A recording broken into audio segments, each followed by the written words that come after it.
Hello, and welcome to Birthing from Within's Creating a Birth Plan, a course for parents. My name is Christine Despacito.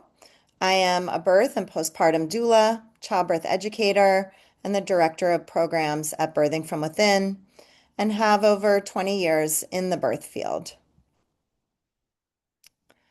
Today, what we'll cover is what is a birth plan, the pros and cons of creating a birth plan, and things to consider. So, in short, a birth plan is a guide that outlines your preferences for labor, birth, and postpartum.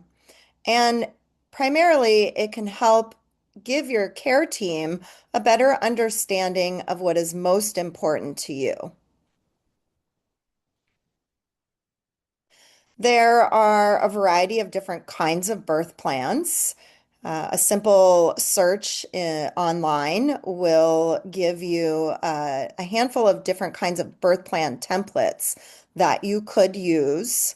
Often, different hospitals will have birth plan templates, or you can create your own. There are checklist birth plan templates like the one you see here. This has a variety of different options where you can go through and check the ones that you are hoping for. There are visual birth plans, usually a one-page plan that is made up of different images that represent preferences. There are birth plans that are more value-based. These are usually typed up, and one page front and back is recommended that focus more on things that somebody is hoping to um, communicate to their team about, for example, the ways and the amount of information that's shared. Is one example of something that could be used in a values-based birth plan, and we'll share more. A decision-making focused birth plan, which might use the acronym BRAIN, which stands for benefits, risks, alternatives, information versus intuition, and nothing or not now. A birth preferences letter, which is a more personal type of birth plan that is going to be written to your care team. And a focus of if birth changes plan, which is going to be giving ideas and examples for what we might say plan B, or things that are preferred in the situation where things don't go as planned.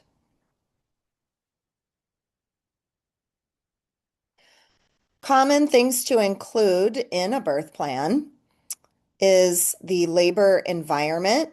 These are things like lighting or music, movement, pain management preferences. If somebody is hoping to use medical pain relief, or what their preferences are around using medical pain relief, or other types of pain management preferences that may be non-clinical or non-medical.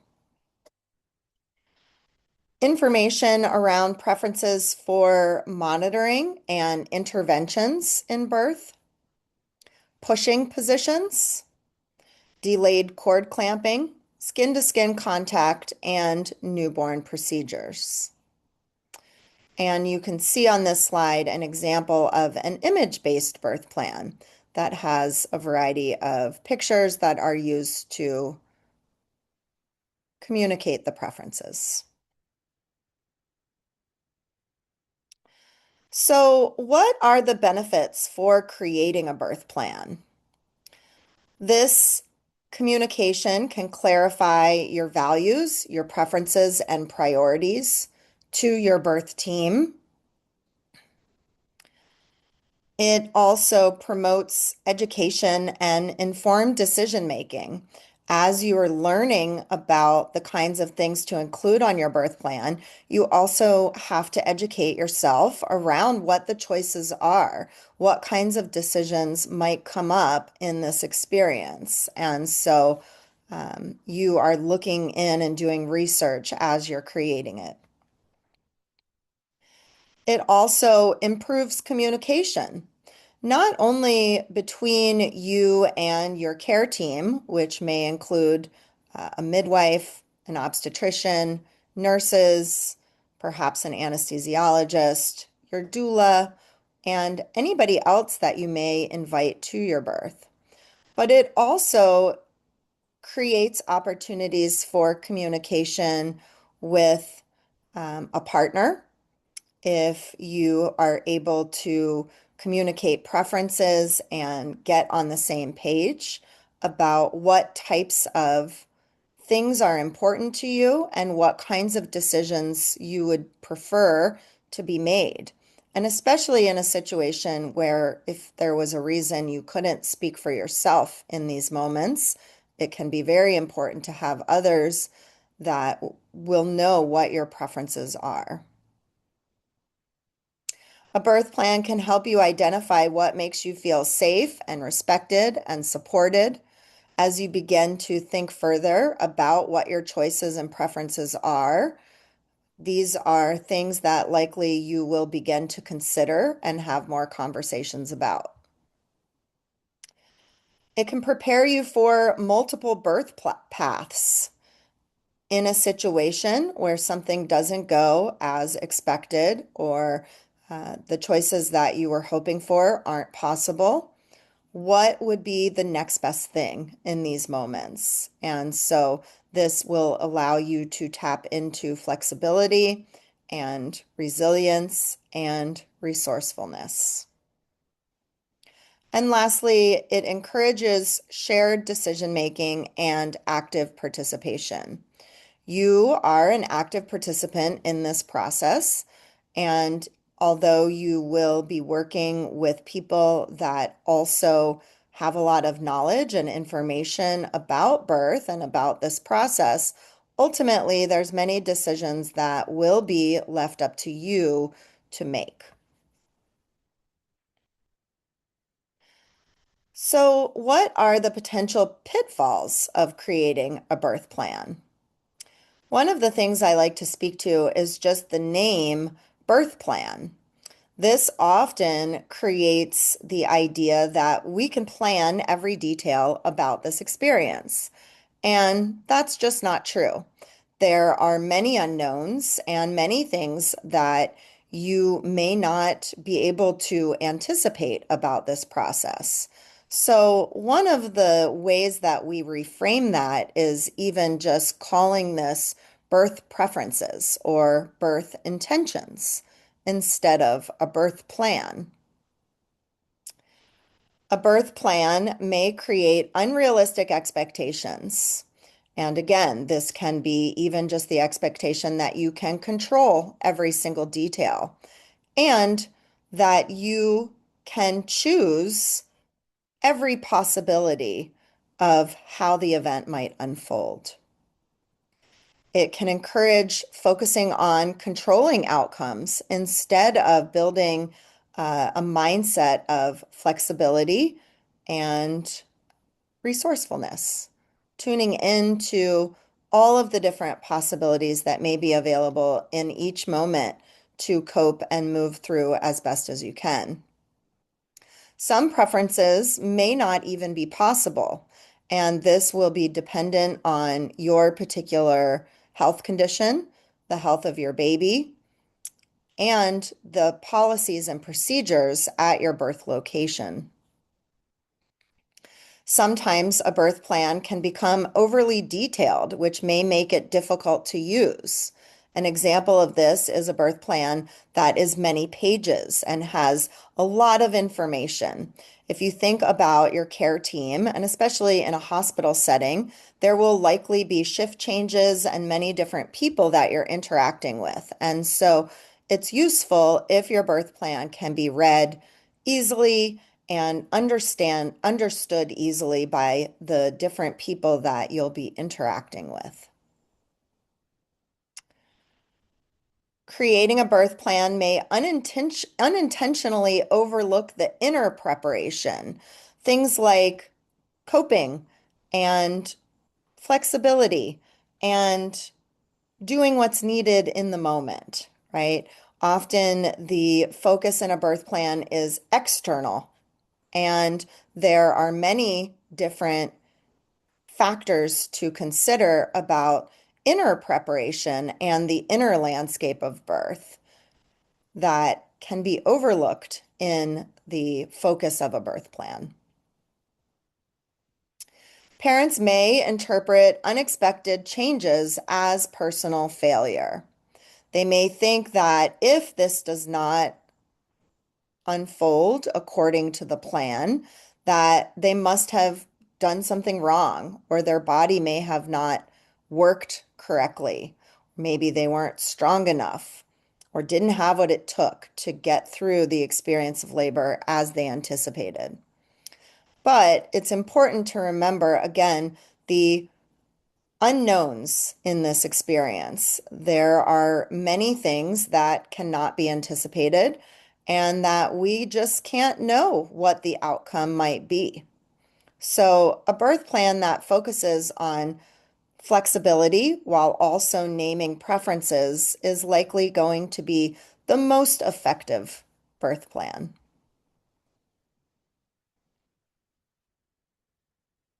So, what are some tips for writing the best birth plan possible? Keep it brief and easy to read. Thinking about one page, front and back, maybe with some bullet points so that the things stand out. If you want to consider the different stages of labor, that is one way that you could prepare a birth plan so that it is easy to look at in the sense of the stages of labor and what your preferences are in each stage. Include your values and not just your preferences. These include things like, again, the way that information is offered, how much information or little information might be useful, the things that are very important to you, even in a situation where things don't go as planned. Perhaps that's connection with your partner.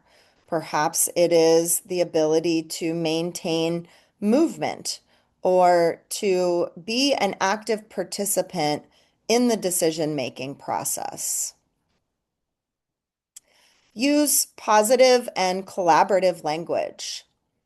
So an example of this is to focus on the things that you do want instead of making a long list of all of the things that you don't want.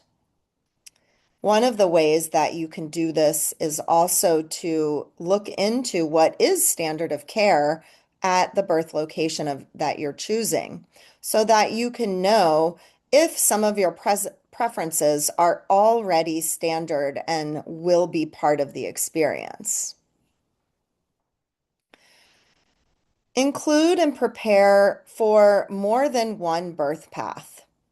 This might include what if baby needs more support by going to the neonatal intensive care unit or NICU? What if a cesarean birth is part of the birth plan without knowing that ahead of time? Or if your choices or preferences for pain management change along the way. Review your birth plan with your care team before labor. This will give you a chance at a prenatal appointment to talk over what your preferences are, if these are possible with your particular health, history, and birth location, and anything else that you might want to consider that your provider may be able to point out to you. Share the birth plan with everybody that you plan on supporting you. This might also include people that won't be at the birth, but that will be in your postpartum journey. if you're including postpartum support in your plan. It certainly will include doulas and your provider, meaning your OB, your midwife, or anybody else that you've invited to your birth. You can think about printing a couple copies before you go into your birth location, sharing one with the team, and having one hanging in your room for anybody new that may come. And most importantly, holding your plan with flexibility and self-compassion, knowing that, again, the nature of birth is the unknown, and there's no way to know ahead of time everything that will happen. And if things don't go as expected, this isn't a statement about you, your strength, your ability, and to be able to be gentle with yourself in the event that things look different than what you were hoping for.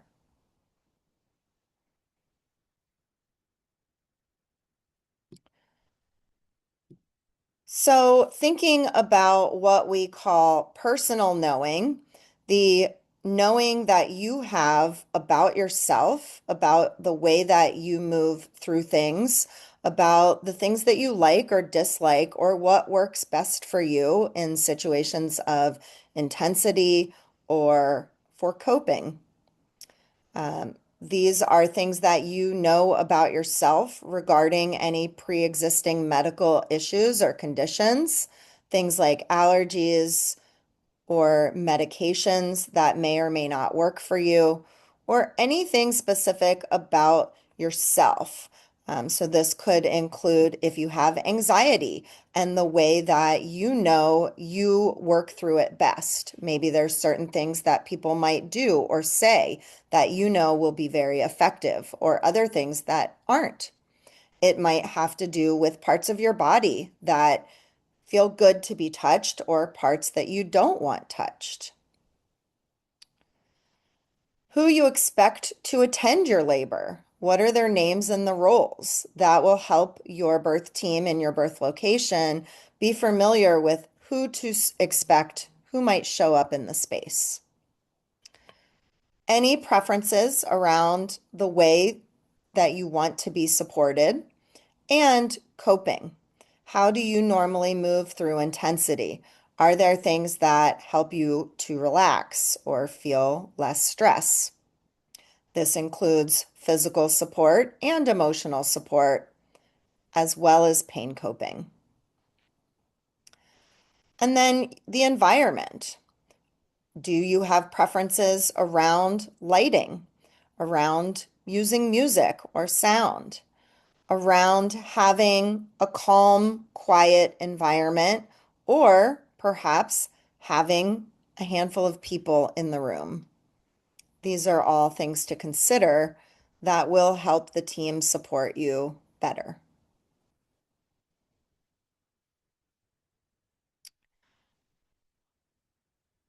Some other considerations for personal knowing to include on a birth plan could be any religious or spiritual practices or preferences that you may have. Your communication styles. Do you want all of the details and all of the information all at once? Is it better to get bits and pieces of information as they arise so you don't feel overwhelmed? Would you like your partner or another support person to help disseminate the information? Preferences for communication and support before you go to your birthplace and when you go there can be included.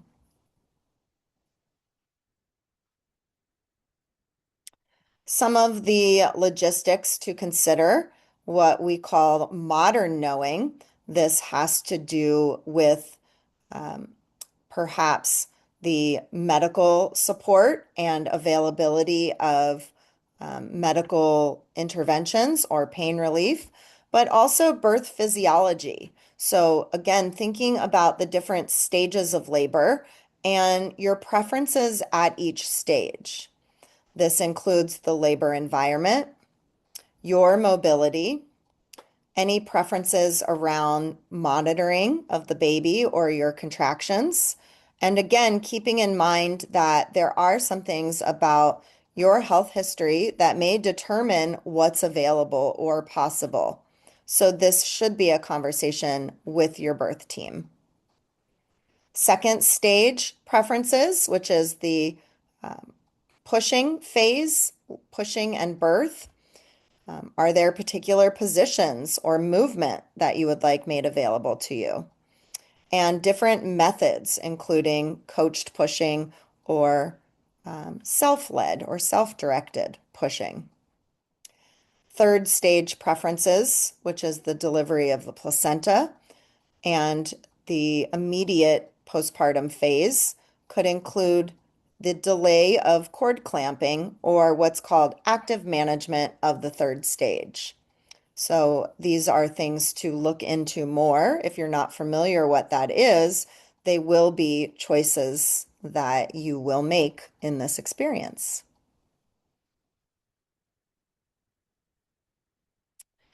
In addition, the modern knowing inclusion of preferences around medical support could include any routine medical support or policies. So gathering information about what is already protocol or policy at the place that you're giving birth. And perhaps even though there are some things that are routine, you may still choose to not include them in your experience. And again, that's a conversation between you and your provider. Pain medication options, other types of medical support. Again, this could include monitoring of your baby or your contractions. Any unexpected events or situations that may arise and your preferences for that. So it could include induction of labor or cesarean birth or emergency hospital transport.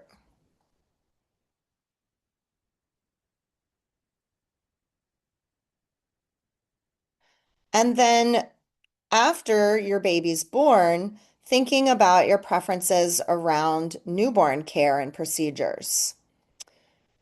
Is your preference for immediate skin to skin?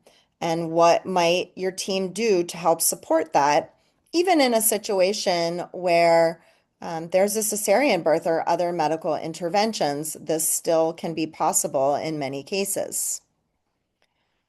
Any routine medical procedures for the baby? There are a handful of newborn procedures that are offered in all the different kinds of birth locations, and these will be choices that you'll have to research and decide which ones of these things are going to be things that you want for your baby. And then preferences around feeding your baby and any kinds of support that you may want or need.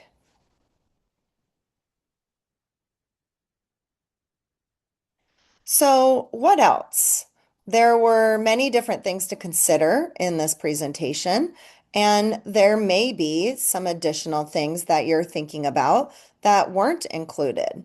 So, these are wonderful things to begin to take notes about, to begin having conversations about, and begin building, even if you don't actually create a written birth plan, having the thoughtfulness, the consideration, and intentionality behind learning about the different procedures, the different policies and protocols. All of these things are going to likely help to support you in having a birth that you feel like you can be an active participant in, and that you can still tap into your own flexibility, your resourcefulness, and how to meet this moment, whatever it's asking of you, however it unfolds.